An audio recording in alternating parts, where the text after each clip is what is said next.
राकेश एक अनाथ लड़का था, पर किसी तरह भीख मांगकर उसने पढ़ाई लिखाई कर डाली। जब वो बड़ा हुआ तो टीचर बनना चाहता था, पर कभी पेपर लीक हो जाता तो कभी कुछ हो जाता। इस वजह से उसने एक नया प्लान सोचा। अब मैं नौकरी के लिए इधर उधर हाथ पैर नहीं मारूंगा। अगर किसी चीज पर डिपेंड हो जाऊं तो वो कमजोरी बन जाती है। अब जो करना है मैं खुद करूंगा। इस गांव में ही पला बड़ा हूँ। मेरी तरह जितने भी इस गांव में गरीब बच्चे हैं, मैं उन सबको फ्री में पढ़ाऊंगा और अपने मोबाइल से ही वीडियो पढ़ाते हुए रिकॉर्ड करके ऑनलाइन भी अपलोड कर दूंगा, जिससे बहुत सारे लोग ऑनलाइन फ्री में पढ़ाई कर सकें। अगले दिन ही गांव के सभी बच्चों को इकट्ठा करना पड़ेगा। बच्चों, अगर तुम्हें आगे बढ़ना है और इस पूरे ब्रह्मांड को समझना है तो उसके लिए पढ़ाई लिखाई बहुत जरूरी है, वरना कोई भी तुम्हें मूर्ख बनाकर अपना काम निकलवाता रहेगा। तभी गांव की एक छोटी बच्ची ने कहा, भैया मैं पढ़ना चाहती हूँ। एक बार मैंने स्कूल में नाम भी लिखवाया था, पर फीस देने के लिए मेरे पापा के पास पैसे नहीं थे तो नाम कटवा दिया। मैं हर उस बच्चे को फ्री में पढ़ाऊंगा जिसके अंदर पढ़ने का जुनून है। सभी बच्चे बहुत खुश हो गए, लेकिन तभी अचानक बहुत जोर की बारिश होने लगी। बच्चों, अभी तुम लोग जाओ। जैसे ही बारिश खत्म हो जाए शाम को इसी बरगद के पेड़ के नीचे आ जाना। सारे बच्चे शाम को उसी बरगद के नीचे आ गए। राकेश पूरी तरह से भीगा हुआ था। भैया आप तो पूरी तरह से भीगे हुए हैं। जैसे ही बारिश शुरू हुई तुम लोग तो अपने अपने घर चले गए थे, पर मैं तब से यहीं बैठा हूँ और तुम लोगों का इंतजार कर रहा हूँ। राकेश का जुनून देखकर सभी बच्चे वहीं बैठ गए और राकेश उन्हें पढ़ाने लगा। लेकिन तभी अचानक एक बार फिर से बारिश शुरू हो गई, लेकिन इस बार बच्चे खड़े नहीं हुए, वहीं बैठे रहे। बच्चों, बारिश बहुत तेज हो रही है, तुम लोग अपने अपने घर जाओ। बाकी की पढ़ाई हम लोग कल करेंगे। सर, जब आप हमारे लिए बारिश में हमारा इंतजार कर सकते हैं तो हम लोग बारिश में पढ़ क्यों नहीं सकते? लेकिन तभी गांव के प्रधान अपनी कार में बैठकर वहां से गुजरे। उन्होंने देखा कि राकेश इतनी तेज बारिश में सबको पढ़ा रहा है। अरे मास्टर साहब, अपने बारे में ना सही तो कम से कम इन छोटे छोटे बच्चों के बारे में तो सोचिए। अगर इन्हें कुछ हो गया तो उसका जिम्मेदार कौन होगा? राकेश को भी ये बात ठीक लगी और उसने सभी बच्चों को अपने घर जाने के लिए बोल दिया। अब राकेश कोई ऐसी जगह ढूंढने लगा जहाँ पर बारिश में बच्चों को पढ़ा सके, पर गांव में किसी ने उसे जगह नहीं दी। प्रधान जी से मदद लेकर देखता हूँ। वो मुझे थोड़े समझदार लग रहे थे, वो जरूर कुछ न कुछ करेंगे।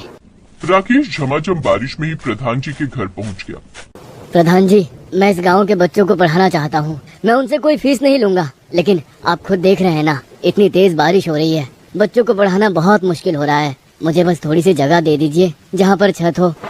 देखो मास्टर जी, पढ़ने के लिए बहुत सारे स्कूल हैं जिनके माँ बाप को अपने बच्चों को पढ़ाना होगा। वो लोग मेहनत मजदूरी करके किसी भी तरह अपने बच्चों को पढ़ा ही लेंगे। आप फालतू में इतनी मेहनत कर रहे हैं। प्रधान जी, ये सब गरीब लोग हैं, बड़ी मुश्किल से ये लोग अपना घर चला पाते हैं, लेकिन अगर बच्चे पढ़ लेंगे तो बड़े होकर ये अपने माँ बाप की मदद कर सकेंगे।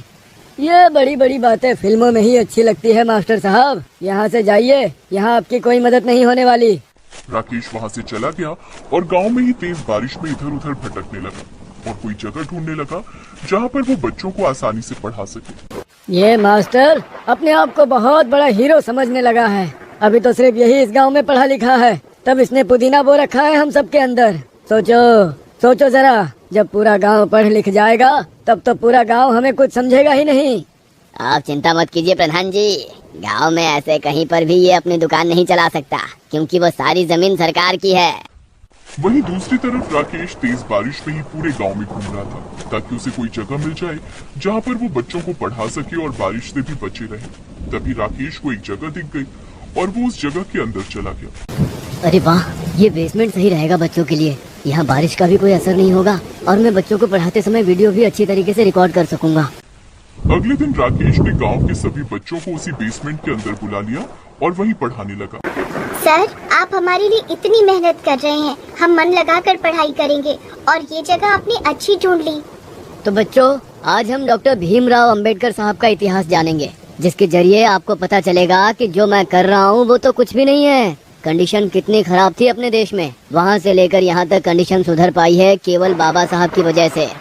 तो इस तरह से बारिश में भी उन बच्चों की पढ़ाई जारी रही, लेकिन धीरे धीरे बारिश इतनी तेज हो गई कि गांव के सारे बांध टूट गए और उस गांव में बाढ़ आ गई। बच्चे पढ़ रहे थे, लेकिन उस बेसमेंट के अंदर भी उन बच्चों की छाती तक पानी भर गया। ये क्या हो गया भगवान, अब अगर जरा सा भी पानी और बढ़ गया तो बच्चे डूब जाएंगे। इन्हें किसी तरह यहाँ से निकालना होगा। बच्चों, तुम लोग धीरे धीरे करके इस बेसमेंट से निकलने की कोशिश करो।